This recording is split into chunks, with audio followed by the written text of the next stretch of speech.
Hello hi आदाब और सत श्री अकाल। और एक बार फिर से आ गया हूँ मैं आप लोगों के बीच, आपका हमास आरजे अभिनव 90.4 मेगाहर्ट्ज कम्युनिटी रेडियो ज्ञानवाणी यानी कि ज्ञान की वाणी पर। आज का जो CPR है यानी कि करंट पल्स रेडियो, उसमें आपका बहुत बहुत स्वागत करता हूँ। और अब आप लोगों को एक नई खबर आज सुनाता हूँ, और नई खबर रहेगी इस बार आपको यादों को झरोकों में लेकर जाऊंगा और बात करूंगा मैं आज नन अदर देन गुरुदत्त जी की CPR में यानी करंट पल्स रेडियो में। कुछ आर्टिस्टों को लेकर भी हम लोग कभी कभी बातें करते हैं, और आज आपके पास ऐसे ही एक अलहदा कलाकार की कहानी लेकर आए हैं। ये सारी की सारी खबरें कहानियाँ हम लोगों के पास आती हैं BBC हिंदी के माध्यम से। हम उनका शुक्रिया अदा करते हैं और धन्यवाद करते हैं। फिल्में बनाने वाले पर्दे पर सपने करते हैं, मगर अक्सर खुद उनका सपना एक घर का ही होता है। हर फिल्म स्टार की एक तमन्ना होती है, एक बंगला बने न्यारा सा। मुंबई के पॉली हिल का बंगला नंबर 48 जिन लोगों ने देखा वो उसकी भव्यता कभी भूल नहीं पाए। वो महान फिल्मकार गुरुदत्त के सपनों का घर था।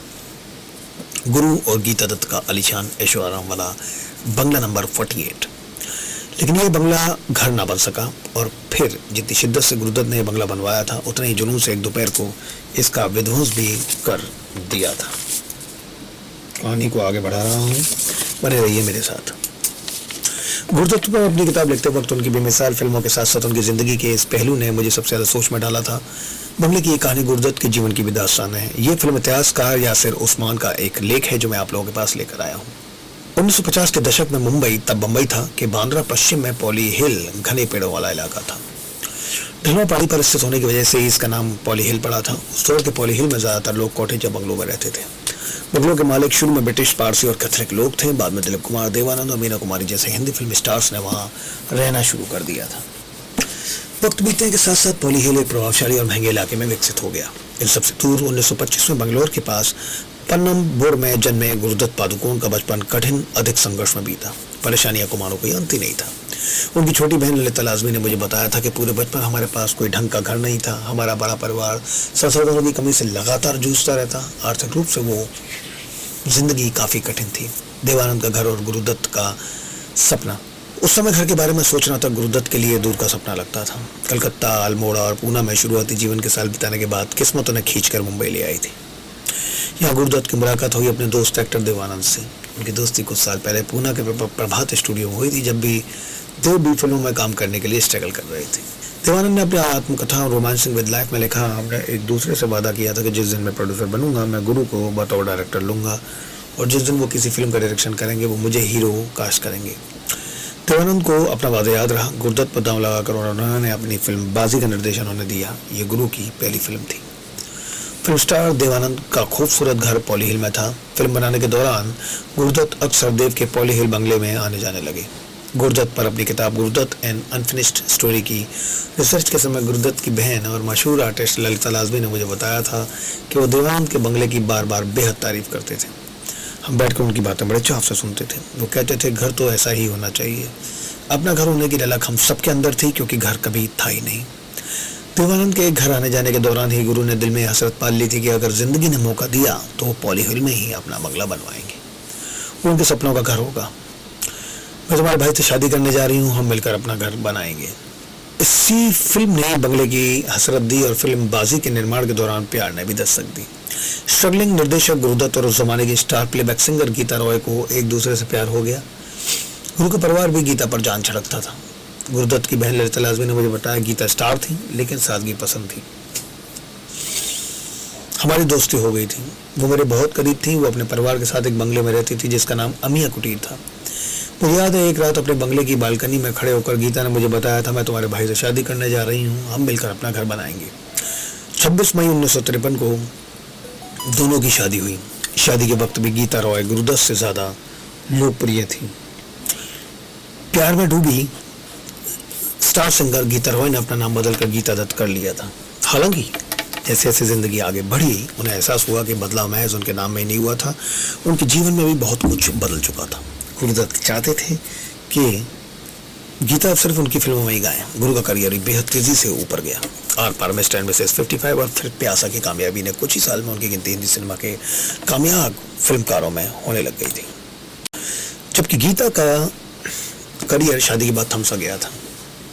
ललिता लाजमी ने मुझे बताया था कि गीता करियर पर ज़्यादा ध्यान देना चाहती थी, मगर गुरु चाहते थे कि वो घर परिवार और बच्चों का ध्यान रखें और गीता सिर्फ उनकी फिल्मों में ही गाए।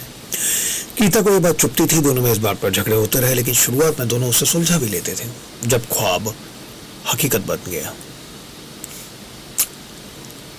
फिर एक दिन गुरुदत्त ने अखबार में विज्ञापन देखा कि पॉली हिल में एक पुराना बंगला बेकाऊ है। उन्होंने उसे 1 लाख रुपए में खरीद लिया, जो उस समय बहुत बड़ी रकम थी। बंगला नंबर 48 पॉली हिल गुरुदत्त के ख्वाब का एड्रेस था, जो अब हकीकत बन गया था। ये बंगला करीब 3 बीघा जमीन में फैला हुआ था, घने पेड़ों और बगीचों से घिरा हुआ था, देवानंद के बंगले से भी बड़ा। गुरु और गीता ने इस घर बनाने के लिए काफी समय और धन खर्च किया। कश्मीर से लकड़ी मंगवाई गई, लंदन से कालीन और बाथरूम के लिए खालिस इटालियन संगमरमर। गुरुदत्त की मां बासंती ने अपनी किताब माय सन गुरुदत्त में लिखा था कि पॉली हिल के बंगले को बड़े बगीचे और सामने लॉन के साथ सुंदर मकान का रूप दिया गया। सीढ़ियों से पश्चिम की तरफ से समुद्र और सूर्यास्त नजर आता था। उसने तमाम तरह के कुत्ते, सुंदर चिड़िया, एक सियामी बिल्ली और एक बंदर भी खरीदा था। वो एक मुर्गी फार्म भी शुरू करना चाहता था। दूसरे बेटे अरुण के जन्म के बाद गुरुदत्त और उनका परिवार अपने खार वाले फ्लैट से पॉली हिल के बंगला नंबर 48 आ गया था। खुशियों से भरे उस परिवार में गुरु गीता के पास 2 बच्चे, कामयाबी और सुखी जीवन की तमन्ना थी। शुरुआती वर्षों में ये बंगला सैकड़ों कहानियों, फिल्मों पर चर्चा, पार्टियों, संगीत में शामों का गवाह बना रहा। लेकिन इन वर्षों में गुरु और गीता के बीच समीकरण काफी बदल चुके थे। अब गुरुदत्त स्टार थे और गीता पिछड़ गई थी। गुरुदत्त अब स्टार निर्देशक थे, जबकि इन चंद वर्षों में गीता का स्टारडम तेजी से नीचे आया था। उस दौर में लता मंगेशकर और आशा भोसले जैसी तेजी से प्लेबैक सिंगिंग में ऊपर आई थी और गीता इस रेस में पिछड़ गई थी। उन्हें महसूस होने लगा था कि मानो वो गुजरे जमाने की सिंगर हो चुकी हैं। वहीं गुरुदत्त काम में डूबे रहते थे। अब उनका खुद का स्टूडियो था और लगातार फिल्मों का निर्माण करना था। उनके पास गीता के लिए ज्यादा समय नहीं था। अभिनेत्रियों के साथ उनके संबंधों की चर्चा भी फिल्मी गलियारों में खूब होने लगी थी। मेरी किताब गुरुदत्त अनफिनिश्ड स्टोरी के लिए दिए गए इंटरव्यू में ललिता लाजमी ने मुझे बताया था गीता शक्की स्वभाव की थी और बेहद पदस्थ भी। एक फिल्मकार या अभिनेता कई अभिनेत्रियों के साथ काम करता है, लेकिन गीता के लिए स्वीकार करना मुश्किल हो रहा था। झगड़े बढ़ते ही गए। अकेलेपन से ज़्यादा स्टारडम खोने के एहसास ने भी गीता को घेर लिया था। निजी और प्रोफेशनल कुंठाओं से निपटने में नाकाम होकर गुरुदत्त ने शराब में शांति तलाश ली। गुरुदत्त की मां वासंती ने अपनी किताब माय सन गुरुदत्त में लिखा, घर तो बना लिया, मगर गुरुदत्त व्यस्त होने के कारण अपने खुद के घर पर ध्यान नहीं दे सका। बम्बई की प्रमुख रियल एस्टेट में सबसे खूबसूरत बंगलों में से इस एक घर में अब उन्हें नींद तक नहीं आती थी। गुरुदत्त के मित्र लेखक बिमल मित्र की किताब बेनिद्र में दर्ज है कि गुरुदत्त ने एक बार उनसे कहा था, मैं हमेशा अपने मकान में खुश रहना चाहता था। मेरा मकान पॉली हिल की सभी इमारतों में सबसे ज़्यादा सुंदर है। उस मकान में बैठकर लगता ही नहीं कि आप बम्बई में हैं। वो बगीचा, वो माहौल और कहाँ मिलेगा मुझे। इसके बावजूद मैं उसमें ज़्यादा समय तक नहीं रुक पाता। अक्सर सुबह सुबह नींद भरी आंखों के साथ वो अपने स्टूडियो पहुंच जाते। यहाँ एक छोटे से कमरे में वो चुपचाप लेट जाते और यहीं उन्हें नींद आ पाती थी। बंगले में भूत रहता है। गुरु और गीता के रिश्तों में दूरियां बढ़ती रहीं। आपसी रिश्तों को सुधारने के लिए बतौर हीरोइन गीता को लेकर निर्देशक गुरुदत्त ने एक बड़ी फिल्म गौरी की शुरुआत की। लेकिन शूटिंग के दौरान ही दोनों के बीच का झगड़ा इतना बढ़ा कि गौरी की शुरुआती शूटिंग के बाद गुरुदत्त ने रद्द कर दिया। तो ये दोनों के रिश्ते में बड़ा झटका था। तनाव में गीता लगातार अंधविश्वासी होती गई। अपने खराब होते रिश्ते के लिए उन्होंने बंगले को दहेज देना शुरू कर दिया। कई अंतर्मन में उनका मानना था कि पॉली हिल के पौश इलाके के इस बंगले में शिफ्ट होने के बाद से ही उनके और गुरुदत्त के रिश्ते में कभी ना भरने वाली दरार पैदा हो गई थी। वो ये यकीन करने लगी थी कि बंगला नंबर 48 के कारण ही उनके वैवाहिक जीवन में अपशगुन हुआ है। गुरु गीता की शुरुआती मुलाकातों से लेकर अंत तक रिश्ते की गवाह रही ललिता लाजमी ने मुझे बताया था। गीता मानने लगी थी कि बंगला भुतहा है। घर के एक लॉन में एक खास तरह का पेड़ था और वो कहती थी कि उस पेड़ पर एक भूत रहता है जो उनकी शादी को बर्बाद कर रहा है। उनके विशाल ड्राइंग रूम में बुद्ध की एक मूर्ति भी थी। उससे भी उन्हें कुछ आपत्ति थी। दोनों में बहुत झगड़े होते थे। वो बार बार गुरु से वो बंगला छोड़कर कहीं और रहने की बात कहती थी। ये ख्याल ही गुरुदत्त के लिए दिल तोड़ देने वाला था। ये उनके सपनों का घर था, मगर गुरुदत्त को इस कड़वी सच्चाई का एहसास होने लगा था। ये वो घर नहीं बन पाया जिसकी उन्हें चाहत थी। ललिता लाजमी ने अपने इंटरव्यू में मुझे बताया, जो गीता चाहती थी गुरुदत्त आखिरकार बंगला छोड़ने के लिए सहमत हो गए, मगर उनका दिल टूट गया। वो गीता को ही दोष दिया करते थे। तनाव इतना बढ़ा कि जिस बंगले में रहते हुए गुरुदत्त ने भारतीय सिनेमा की यादगार फिल्मों को रचा, उसी बंगले में रहते हुए उन्होंने 2 बार खुदकुशी की कोशिश भी की। ललिता लाजमी ने मुझे बताया था कि बड़ी मुश्किल से दोनों बार गुरुदत्त की जान बचाई जा सकी। उन्होंने बताया था कि कई बार गीता से झगड़ा होता तो वो मुझे बुलाया करते थे।